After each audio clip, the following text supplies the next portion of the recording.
In our conversation, the floor is open. We start with Shailendra. Sir Shailendra Wangoo news in India से। Sir एक तो जो एक MV Ragnar पे जो अटैक हुआ था उसमें 4 भारतीयों में से 2 भारतीय अभी भी मिसिंग हैं, क्या उन पर कोई अपडेट आपके पास है? और दूसरा, आपने देखा होगा कि यूके की फॉर्मर होम सेक्रेटरी प्रीति पटेल ने एक स्टेटमेंट दिया है जहां पे उन्होंने ये क्लेम किया है कि नीरव मोदी का प्रत्यर्पण नहीं हो पाया समय से, इसलिए इंडियन गवर्नमेंट ने इलीगल इमिग्रेंट्स को यूके से वापस लेने से इनकार कर दिया था। इस पर आपका comment. Ansha. Good evening, sir. Akanksha from Times Now. We've seen reports of clashes, allegations of rigging and use of force during the first phase of polling in Pakistan occupied Jammu and Kashmir on Monday. What is the MEA's response to the developments and the overall conduct of the election process there? I have another question. India and China, sir, will reopen trade through Nathula Pass from 1st August for the first time in 6 years. In the backdrop of Foreign Secretary Misri's meeting in Beijing, does the government see this as a sign of stabilization in India-China relations? Can you share what prompted this decision at this stage? Siddhant. Hi, sir. Siddhant from Vion. So the FS is there in Beijing. What's the key focus of FS's Beijing visit? Keshav. Thank you, spokesperson. Keshav Padmanabhan from The Print. The Maldivian President Mohamed Moise on Sunday in his Independence Day address called for the revival of SAARC and offered Maldives' efforts to mediate differences between India and Pakistan. What is sort of your response to this? Because this is the second country that has called for the revival of SAARC in the last few months. Neeraj.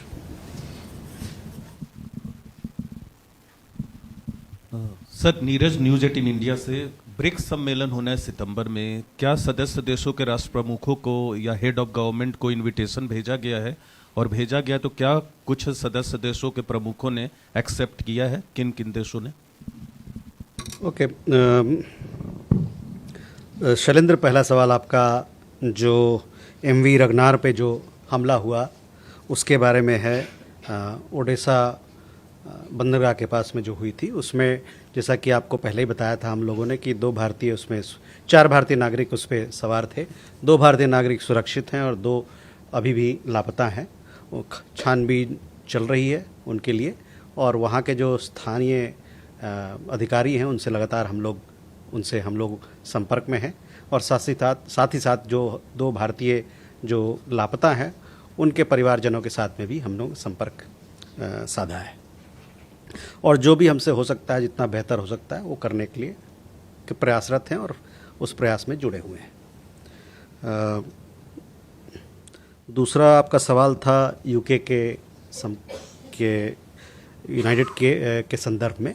तो मैं कहना चाहूँगा, चाहे किसी भी देश के साथ एक प्रक्रिया है जो कि हम पालन करते हैं, कि जब भी किसी आदमी को, किसी व्यक्ति को अगर वहाँ से डिपोर्ट करना हो तो उसका एक प्रक्रिया है।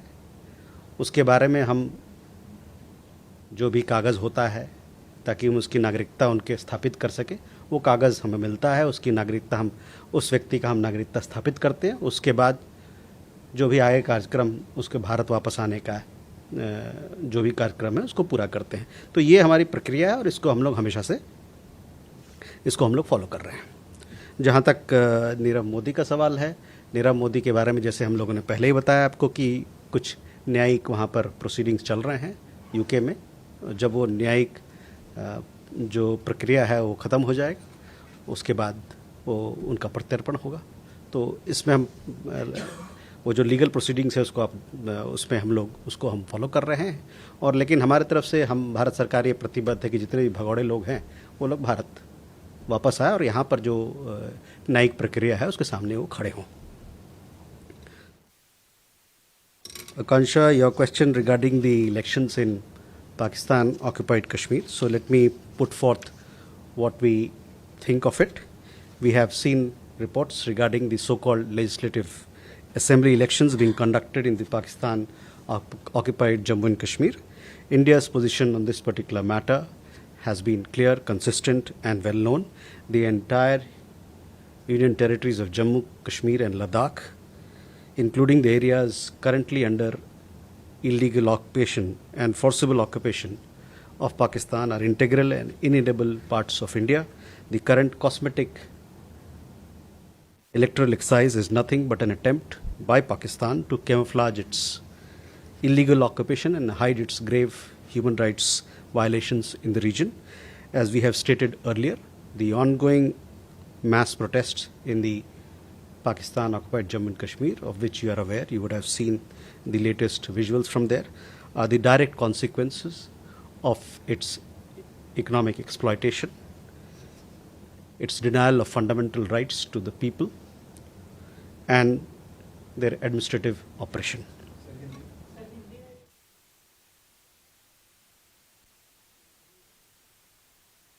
हमने पाक अधिकृत कश्मीर में तथाकथित यानी कि सो कॉल्ड इलेक्शंस के बारे में खबरें देखी है। इस मसले पर भारत का पक्ष साफ और निरंतर रहा है और आप लोग भली भांति इससे अवगत हैं। जम्मू कश्मीर लद्दाख जो कि केंद्र शासित प्रदेश हैं, उनका पूरा भूभाग भारत का अभिन्न और अविच्छेद्य अंग है। वहाँ चल रहे लीपापोती वाले इलेक्शन पाकिस्तान द्वारा जम्मू कश्मीर का अपने अवैध कब्जा और वहाँ के लोगों का मानव अधिकार का हनन को छिपाने का प्रयास है। जैसा कि हमने पहले भी कहा है, वहाँ चल रहे विरोध पाकिस्तान में दशकों से चल रहे व्यवस्थित आर्थिक शोषण, मौलिक अधिकारों का हनन और प्रशासनिक उत्पीड़न का नतीजा है। The other question was India-China border trade. I would like to draw your attention to the press release that was issued on, if I'm not wrong, on 19th of August 2025. Yes, in that press release, you would have seen that both sides had agreed that border trade through 3 designated trading points, namely Lipulekh, Shipkila, and Nathula Pass, would be resumed. So, it is a decision which was taken at that time, and we had informed you as and when these discussions had happened, and now those things are being taken forward. Siddhant, your question regarding the Foreign Secretary's visit to China, let me say that Foreign Secretary paid an official visit to China from 27th to 28th of July. He started his official engagements in Beijing with his meeting with His Excellency Sun Haiyan, the Vice Minister of the International Department of the Central Committee of the Communist Party of China. They discussed ways to deepen implementation of the guidance of the two leaders for bilateral relations. Thereafter, Foreign Secretary met with his counterpart, His Excellency Mr. Hua Chunying, Vice Minister of Foreign Affairs of China. Both sides discussed bilateral relations in its entirety and discussed means of advancing the vision of the two leaders that India and China are partners and development opportunities for each other, including through mutually beneficial outcomes across trade and economic ties, culture and people-to-people exchanges. Both sides acknowledged the importance of maintaining peace and tranquility in the India-China border areas. Foreign Secretary also had a meeting with His Excellency Mr. Hong Liang, Deputy Secretary General of the 14th National Committee of the Chinese People's Political Consultative Conference. And today, 28th, Foreign Secretary met with Mr. Li Wengtang, His Excellency Mr. Li Wengtang, Vice President of the Central Party School, which is the National Academy of Governance of the Communist Party of China. Both sides discussed he was briefed on the contributions and of the significance of the school, and both sides discussed as to what are the areas or possible opportunities where the two sides could cooperate. So that was an update on Foreign Secretary's visit for you. Keshav, on the issue of SARC, let me say that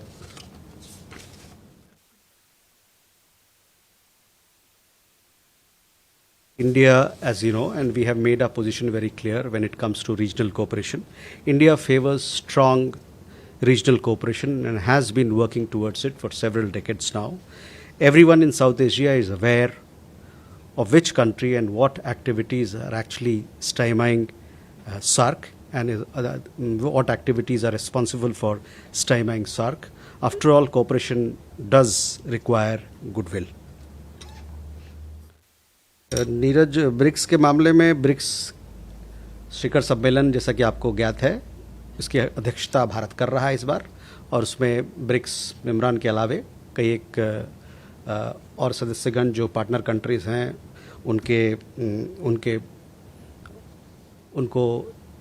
उनकी participation की संभावना है. तो इसके बारे में जब हमारे पास पूर्ण सूचना होगी आपको हम अवगत कराएंगे. Ayushi. So good evening, this is Ayushi Agarwal from ANI. So can we have an estimate of how many Indian seafarers are currently serving on vessels operating in or transiting the Black Sea region? And second, recently we saw a statement issued by Pakistan following the remarks made by our defense minister on Kargil Vijay Divas. What is government's response to those comments? Thank you. Divya. So Divya from Indian Express. I have a question on Pakistan. So after talking about Indus Waters Treaty on multilateral fora, we've seen a lot of voices from Pakistan talking about the shared legacy of Indus Valley civilization. Has India taken note of these efforts? Do you see it as cultural appropriation? Thank you. Siddhant.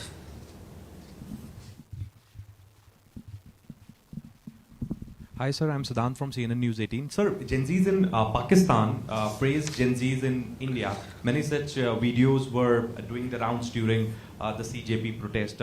Anything you have to say on this? Thank you. Neeraj. Sir नमस्कार, मैं नीरज दुबे प्रभा साक्षी से. Sir MEA की ओर से संसद में कुछ तथ्य पेश किए गए, खासतौर पे खाड़ी देशों में जो भारतीयों की मृत्यु के बारे में, उसमें असुरक्षित वातावरण में जो काम करना है वो एक कारण है, और आत्महत्या के जो आंकड़े हैं वो बड़े भयावह स्थिति को दर्शाते हैं. तो क्या सरकार की ओर से, मतलब इस तरीके की घटनाएं दोबारा ना हो, इसके लिए सरकार की ओर से कोई काउंसलिंग या कोई प्रयास किए जाते हैं? Enjoy. So, just a few days ago, Pakistan, facing an economic crunch, has requested the United States for $10 billion. You're probably aware of that. How does India respond to that?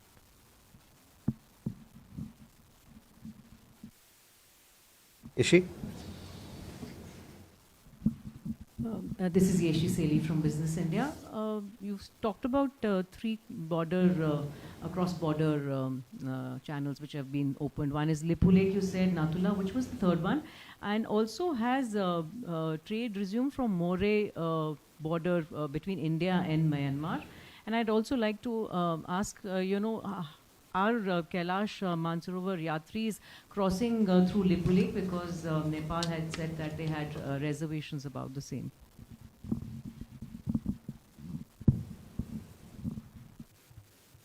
Okay, so first, Ayushi, a lot of Indian seafarers, as you know, that we have the second largest seafaring community.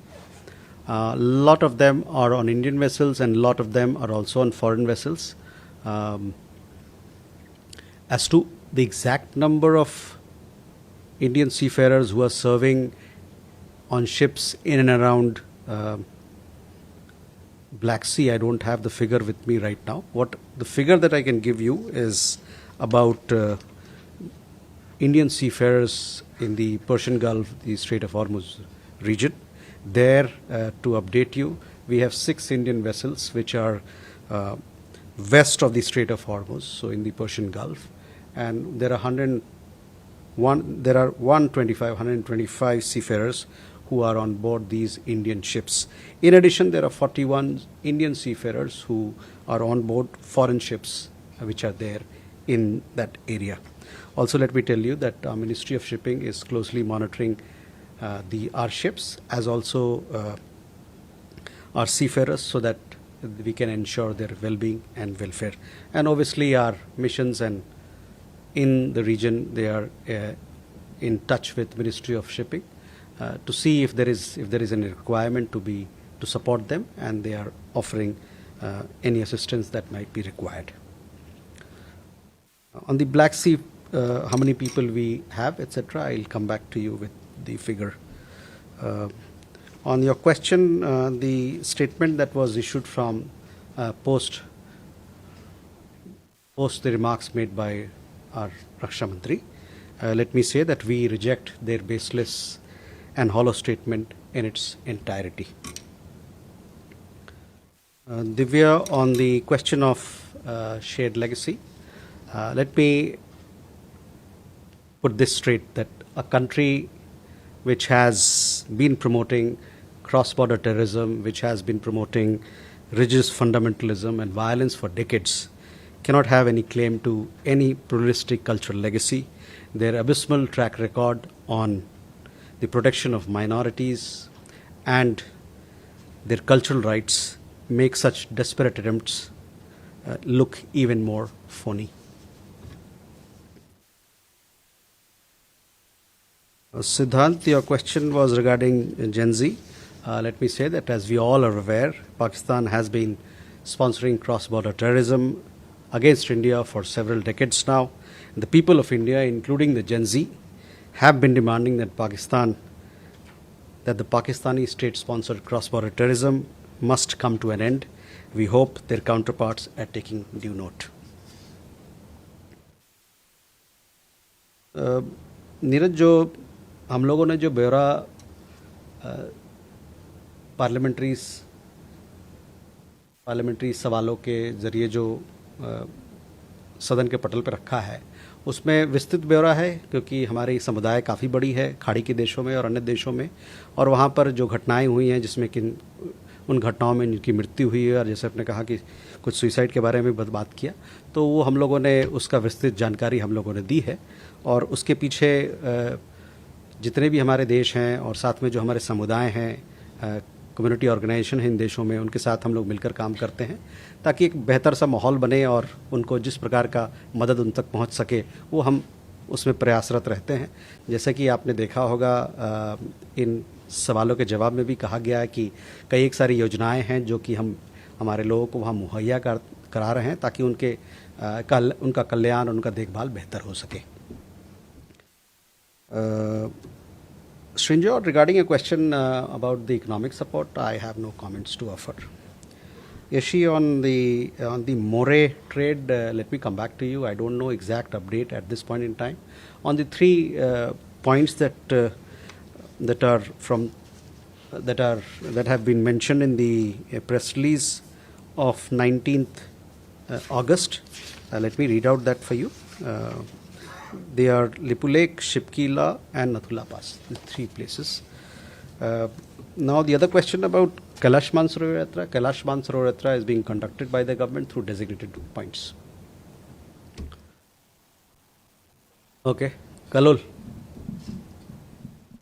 Kalol from the Hindu side. So there are reports that there was an emissary from Nepal who visited India and held meetings with stakeholders here, and that India plans to welcome Balen Shah, the Prime Minister of Nepal, sometime very soon, and he is going to break his vow of not visiting any foreign countries in the first year of his governance. Do you have any update on that? Was there a visit by any special emissary from Nepal, and is the Prime Minister of Nepal expected to visit India sometime soon?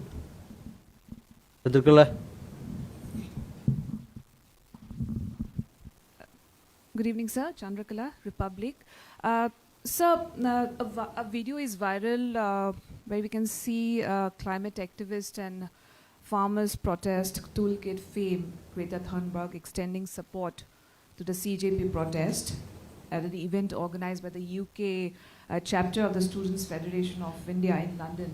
Any comment on that, sir? Avenue. Good afternoon, sir. Abhimanyu Sharma from CNBC TV 18. So the preparations for the BRICS summit are underway. Are there any plans for a common BRICS currency or any enhancement in the intra-BRICS currency swap? And sir, secondly, what is the current degree of talks with Russia and Ukraine to pause attacks on Indian marina on several ships which also are carrying Indian mariners in the Black Sea? Okay, so first, Kalol, coming to your first question, I have no information on that. On second question, that whether we have invited the Prime Minister of Nepal or not, yes, an invitation has been extended to the Prime Minister of Nepal to visit India. On Chandrakala, on your question regarding the viral video, I have no comments to offer. Abhimanyu, on the BRICS Summit, we are preparing for the BRICS Summit to be held later, and several meetings at the ministerial meetings and other technical level meetings are happening, and this will help us frame the discussions for the summit level meeting, and we shall keep you informed in that regard. On the Russia-Ukraine conflict, you know that our position is very clear, that we want the dialogue and diplomacy be the way forward for peaceful resolution of the conflict. On our seafarers, we have been very clear in articulating to both our parties and both our partners and friends, and to others also, that under no circumstances commercial shipping or the seafarers or civilians or civilian infrastructure must be attacked, and it must be avoided. And we have condemned those attacks which have happened recently in the Black Sea region. So with that, ladies and gentlemen, thank you very much for your presence. Thank you. Subscribe to One India and never miss an update. Download the One India app now.